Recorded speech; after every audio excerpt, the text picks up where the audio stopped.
And it's interesting that the Gentile side of the Christianity was more publicized in the New Testament than the Jewish Christian side, which would be represented by Peter, James, Jude, and all the other 12 disciples. Jude is a very long letter. Extensive research was involved. Peter's letters are also profound. They are profound, but they're short because, you see, God cannot use a person above their own abilities. See, if Peter could not read or write, God could use him. Yes, God can use everybody or anybody, but not to the extent that he could use Paul. Or let's say, in the time of Moses, there are plenty of Jewish people who God could have used, but nobody who was educated in the arts of architecture, sciences, building, law, foreign languages, like Moses was. You see, he was a leader that could teach them how to build things. Not that they didn't know how to build them. I mean, they were building all the Egyptian temples, but he could really run the projects, or lead the nation. And if you see throughout the Bible, the most educated, the most prepared person, even if they were not on the side of God, once they become either a prophet of God, Moses, or become like a preacher of God, Paul, God can do great things through them. Much, much greater things than through those that are not well prepared. See? So, be careful. Study well. The book is written in the most refined Greek in the New Testament. That's one of the factors that points me to the direction of believing that Luke was probably a Gentile rather than a Jew or a Hellenistic Jew. Hellenistic Jews are the Jewish people that have assimilated into Greek society or Greco-Roman society. They have assimilated with their thinking, with their behavior, lifestyle maybe, and they looked like Greeks. They wore the same clothes like Greeks. They were only Jewish by their birthright. That's all that connected them to Jewish people. Jews of Jerusalem hated Hellenistic Jews because they were thinking that they are the harlots that basically prostituted themselves with the world by adopting all of this and bringing it into the Jewish culture.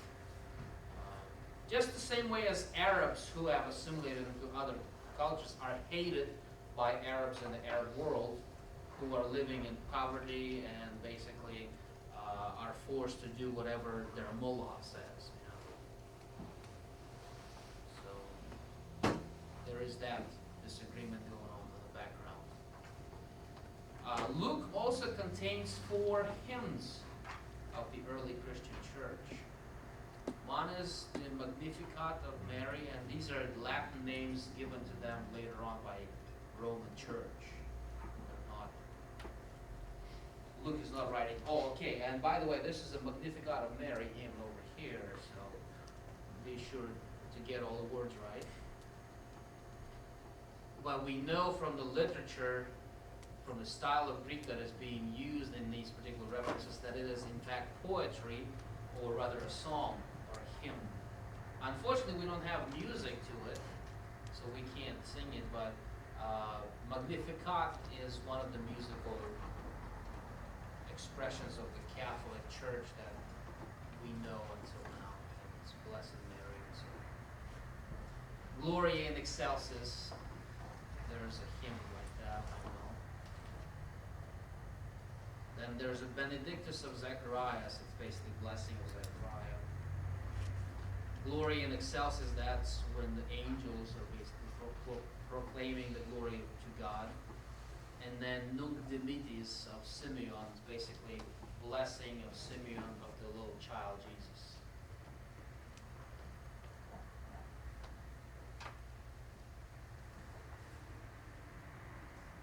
Were these hymns pretty similar to Hebrew poetry as well? No, they were not utilizing the Hebrew structure of parallelism. They were rather Greek poetry. Because Luke is writing in Greek, so it's closer to him. And Greek and Latin grammar are very similar. In fact, Latin grammar is simplifying Greek grammar and using the same principle. That's why it was easier to translate Greek New Testament or Greek songs into Latin ones than, let's say, into English or any other language. Because the grammar is different, some of the words are far out. And of course, this is the Mary with Mary Magdalene, the girlfriend of Jesus. Yeah, some call her. Yeah.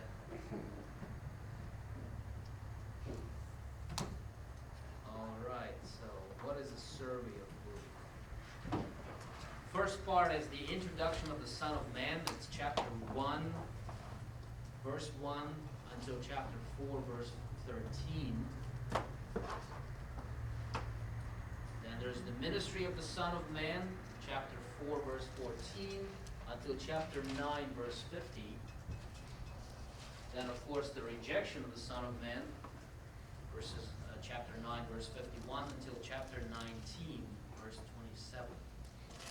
And then finally, the crucifixion and the resurrection of the Son of Man, chapter 19, verse 28 until chapter 24, verse 53. So these are four major divisions of the Gospel of Luke. And as you see, they're pretty chronological and consequential or sequential.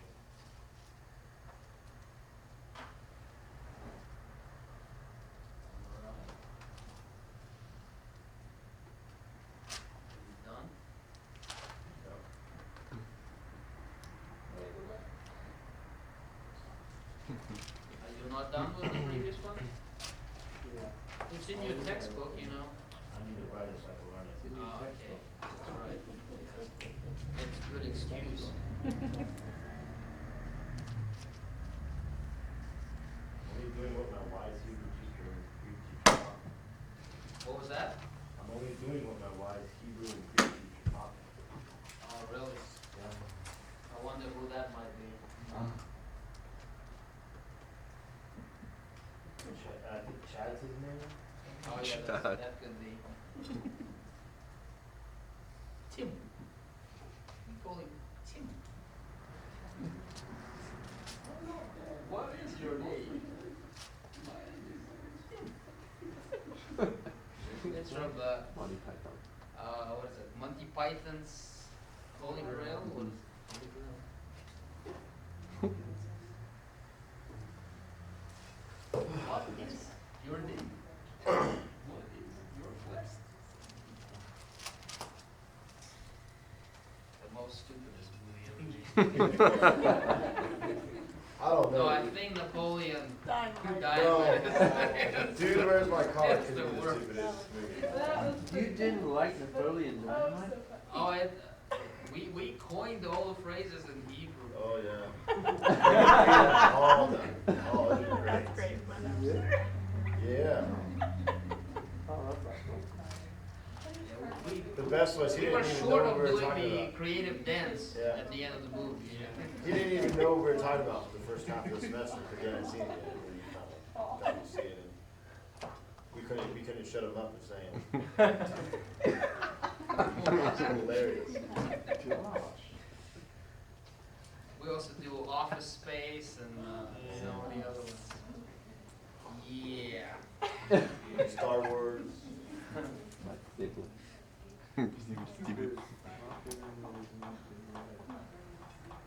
Okay, I think that's it. So we're gonna take. It's 7 o'clock, right? Am I not mistaken? So we're gonna take a break.